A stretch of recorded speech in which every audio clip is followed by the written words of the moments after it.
ছাত্রনেতারা Mrs হাসিনাকে ক্ষমতাচ্যুত করার প্রতিবাদ শেষ হয়েছে। তারা গত সন্ধ্যায় সেনাপ্রধান জেনারেল ওয়াকুজ্জামান এবং রাষ্ট্রপতি মোহাম্মদ শাহাবুদ্দিনের সাথে দেখা করছেন এবং মোহাম্মদ ইউনূসকে প্রদান করে একটি অন্তর্বর্তী সরকার গঠনের সিদ্ধান্ত নেওয়া হয়েছে। বিস্তারিত জানুন SNU-TV 24-এর প্রতিবেদনে।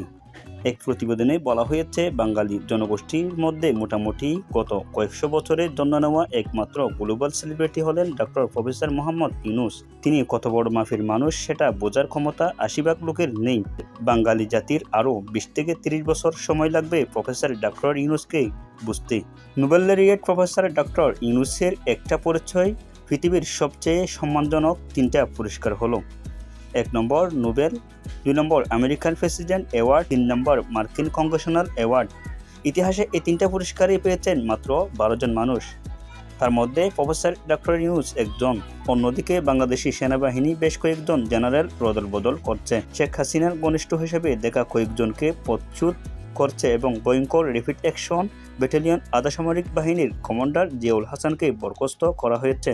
সাবেক প্রধানমন্ত্রী ও বিএনপি চেয়ারপারসন বেগম খালেদা জিয়া গতকাল কয়েক বছর গৃহবন্দী থেকে মুক্তি পেয়েছেন। নোবেল বিজয়ী মোহাম্মদ ইউনূস বাংলাদেশের সেনা সমর্থিত অন্তর্বর্তী সরকারের নেতৃত্ব দেবেন। ব্যাপক বিক্ষোভের মধ্যে শেখ হাসিনাকে ক্ষমতাচ্যুত করার পর বাংলাদেশের নোবেল বিজয়ী ক্ষুদ্র ঋণ প্রবর্তক মোহাম্মদ ইউনূসকে সামরিক সমর্থিত অন্তর্বর্তী সরকারের প্রধান মনোনীত করা হয়েছে। বাংলাদেশ সেনাবাহিনী তাদের শীর্ষ পর্যায়ে কিছু পদ পরিবর্তন এনেছে। মঙ্গলবার অন্তর্বাহিনী জনসংযোগ অধিদপ্তর এক সংবাদ বিজ্ঞপ্তিতে এই তথ্য জানিয়েছে।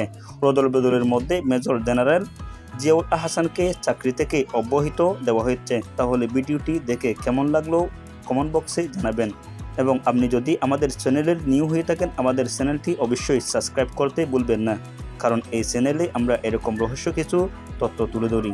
আসসালামু আলাইকুম ওয়া রাহমাতুল্লাহি ওয়া বারাকাতুহু।